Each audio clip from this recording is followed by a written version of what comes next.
News 3 reporter Nana Santio-Bonsu is in Newport News with a look at the conditions there. Good evening.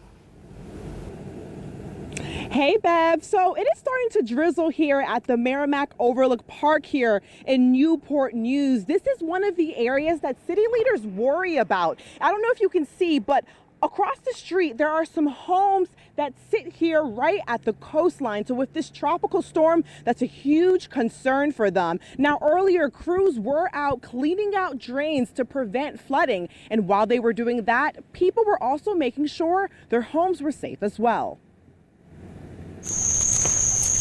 Got it, babe. It's an all-hands-on-deck approach here at the Venevri household.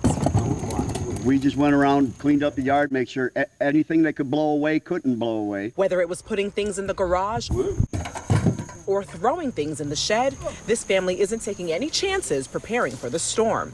They're also prepared if the power goes out. Lanterns in the house, gas-powered Flashlights.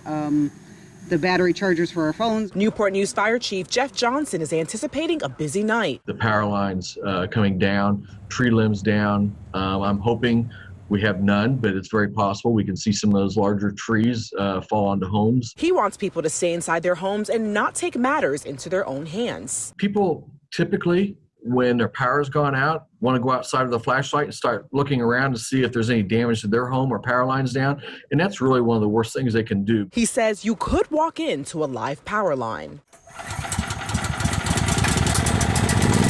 And if you have a generator, keep it far away from the house. 20 feet from the house. 20 feet from the house. Keep it out there. Over on the Denby side of town, people were tying down their boats. Storms can be problematic, and you got to be prepared. Dwight Wolf has experience with storms in this area. He's lived on the river for almost 30 years. Trees falling, damaging houses as a result of the trees, but typically that's all it's been. So if you are still up and before you go to bed tonight, make sure your cell phone and all your other devices are charged up, because if we do lose power, we may lose it for a while. And if you have a power bank, something similar to what I'm holding here that doesn't require electricity, go ahead and make sure that's charged up too, because you can use this to charge up your phone and your other devices as well. Reporting in Newport News, Nana Santio-Bonsu, News 3.